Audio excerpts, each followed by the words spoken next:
Guys, magandang gabi sa inyong lahat at pasensya na sa mga naghintay kagabi.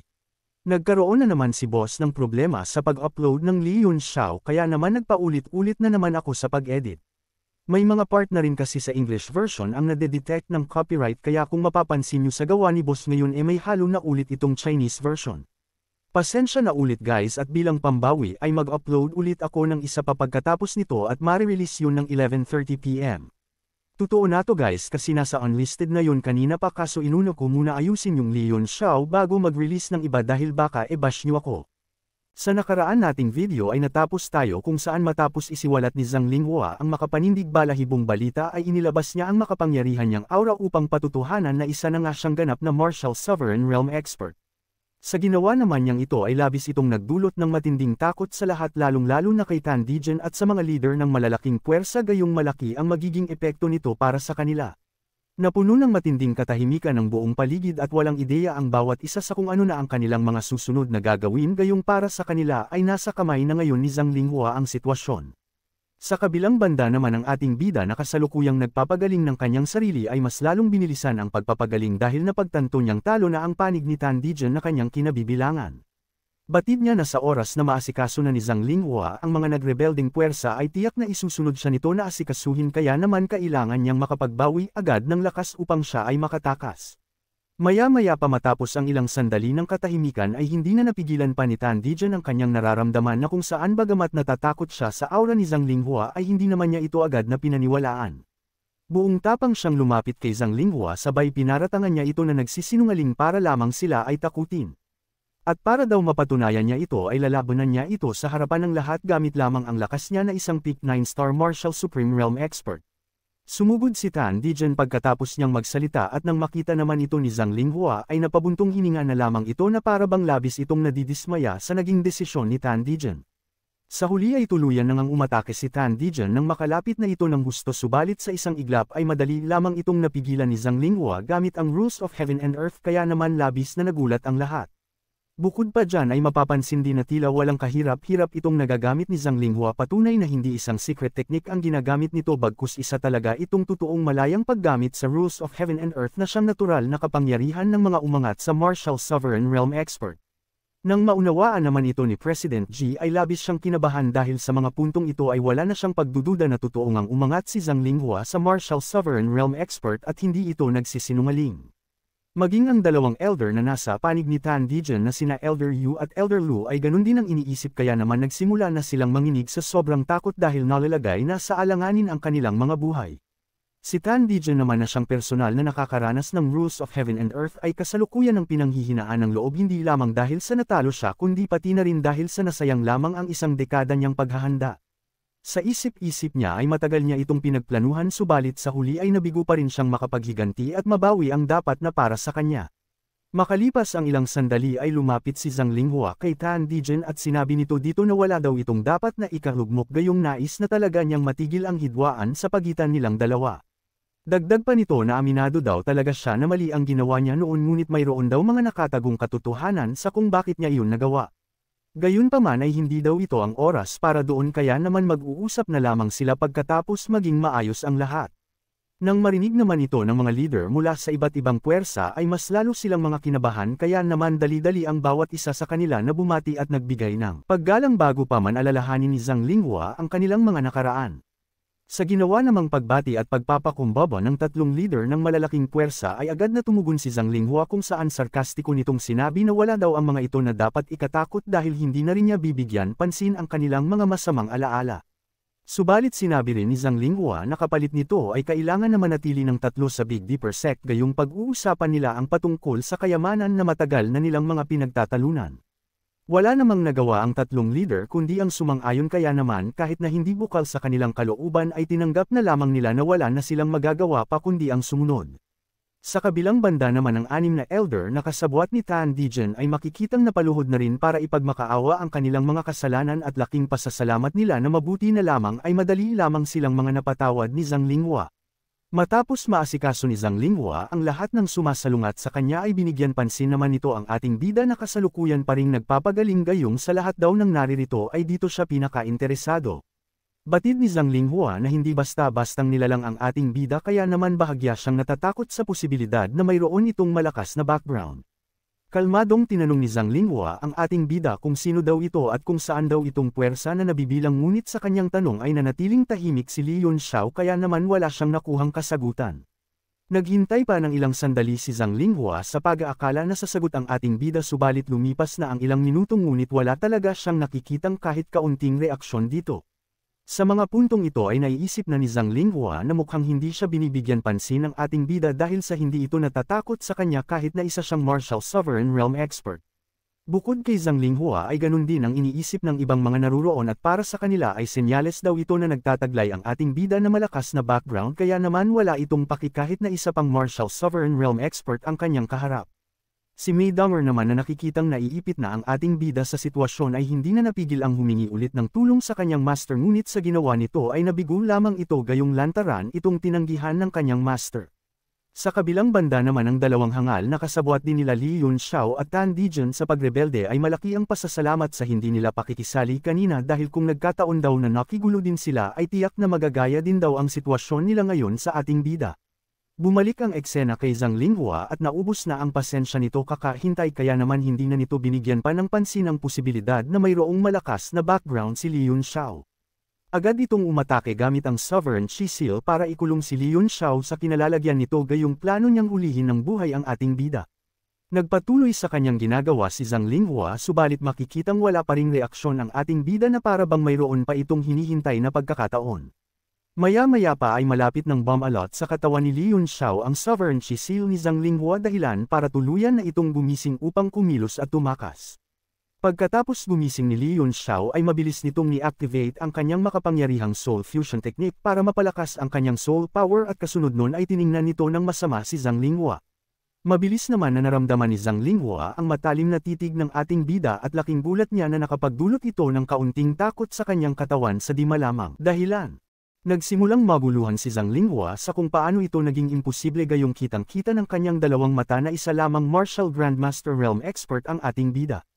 Tahimik na yumuko si Li Yunxiao sabay isinagawa ang kanyang gagawin na pag-atake at mula sa kanyang kamay ay makikita ang paglitaw ng napakalakas na elemento ng hangin.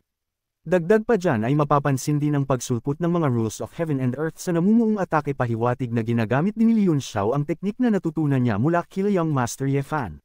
Nang makita naman ito ni Elder He at ni President Ji ay labis silang mga nagulantang gayong madali nilang napagtanto kung ano ang mga ginagamit ni Li Yunxiao. Hindi sila makapaniwala kung paano nagagamit ni Li Yunxiao ang rules of heaven and earth gayong base sa kanilang kaalaman ay tanging ang mga martial sovereign realm expert lamang ang may kakayahan na ito ay magamit. Bukod pa dyan ay malaki ding palaisipan para sa kanila ang malakas na elemento ng hangin na ginagamit ng ating bida gayong nararamdaman nila na sobra nitong mapanganib. Makalipas ang ilang sandali ay natapos na si Li Yunxiao sa ginawa niyang paghahanda kaya naman makikitang naghahanda naman ito na umatake patungo sa Sovereign Chi Seal na ginamit ni Zhang Linghua. At sa huli ay tuluyan nang binitawan ni Li Yunxiao ang atake at sa isang iglap ay walang kahirap-hirap lamang nitong winasak ang Sovereign Chi Seal ni Zhang Linghua kaya naman maaari na siyang tumakas. Nang masaksihan naman ito ni Zhang Linghua ay labis itong nakaramdam ng takot sa katawan gayong aminado ito na ang atakeng iyon ay tiyak na maglalagay sa kanya sa kapahamakan sa oras na siya ay tamaan. Maging ang dalawang leader ng malaking puwersa ay ganun din ang iniisip kaya naman napabalikwas na sila sa kanilang mga kinatatayuan habang nagtatanong kung totoo bang isa lamang martial grandmaster realm expert ang ating bida. Lumipat ang eksena kay Zhang Linghua at kasalukuyan na itong sumusugod papunta kay Li Yunxiao dahil mas lalong tumaas ang kagustuhan nito na mahuli ang ating bida. Sa isip-isip ni Zhang Linghua ay hindi na daw importante pa kung saang puwersa na bibilang ang ating bida dahil ang mahalaga ay ang mahuli niya ito sa lalong madaling panahon nang sa gayon ay makuha niya rito ang mga makapanindig balahibo nitong sikreto. Sumigaw ng malakas si Zhang Linghua habang sumusugod at ipinagsisigawan niya na mas mabuting sumuko na daw sa kanya ang ating bida dahil kung hindi ay mapipilitan siyang gumamit ng puwersa. Pahabol pa ni Zhang Linghua na alam niya raw na malaking enerhiya ang kailangan para magawa ulit ng ating bida ang ganun katindi na teknik kaya naman hindi daw siya natatakot kung gagamitin iyon ni Li Yunxiao sa kanya bilang pangtakot. Matapos namang magsisisigaw ni Zhang Linghua ay biglang nanglaki ang mata nito sa kanyang sumunod na nakita gayong sa kanyang harapan ay bigla na lamang naging anyong kidlat ang buong katawan ng ating bida. Bukod pa dyan ay binigyan din siya nito ng isang nakakalokong tingin na para bang pinagtatawanan siya nito at hindi masyadong binibigyan ng pansin. Gulong-gulo ang isip ni Zhang Linghua sa kanyang nasasaksihan at sa mga puntong ito ay hindi na niya alam kung ano pa ang kanyang gagawin lalong-lalo na nang mapagtanto niyang mukhang ito ang nawawalang ultimate technique ng kanilang Northern Scorpion sect. Napansin naman agad ng ating bida ang pagkabalisa at pagkawala ni Zhang Linghua sa kanyang sarili kaya naman sinamantala na agad niya ang pagkakataon na ito upang tumakas gamit ang makapangyarihang teknik at sa kanyang ginawa ay agad din naman siyang nagtagumpay. Hindi agad na nakakilos si Zhang Linghua sa sobrang bilis ng pagtakas ng ating bida at ang mas malala pa dyan ay mas lalo itong naging balisa nang mapatunayan na ito nga ang kanilang nawawalang ultimate technique. Tiningnan mabuti ni Zhang Linghua ang tumatakas nating bida at nanginginig nitong sinasabi na hindi nga siya nagkakamali na ang ginamit daw nito ay ang nawawalang Thunder Transformation Divine Technique ng kanilang Northern Scorpion sect. Nang marinig naman ng mga naruroon ang sinabi ni Zhang Linghua ay hindi rin ng mga ito napigilan na magulantang gayong alam nila at kilalang kilala nila kung gaano kalakas ang maalamat na Thunder Transformation Divine Technique. Mabilis na nagkagulo ang bawat isa sa kanilang mga nalaman at ang bawat isa sa kanila ay may kanya-kanyang sinasabi patungkol sa Thunder Transformation Divine Technique.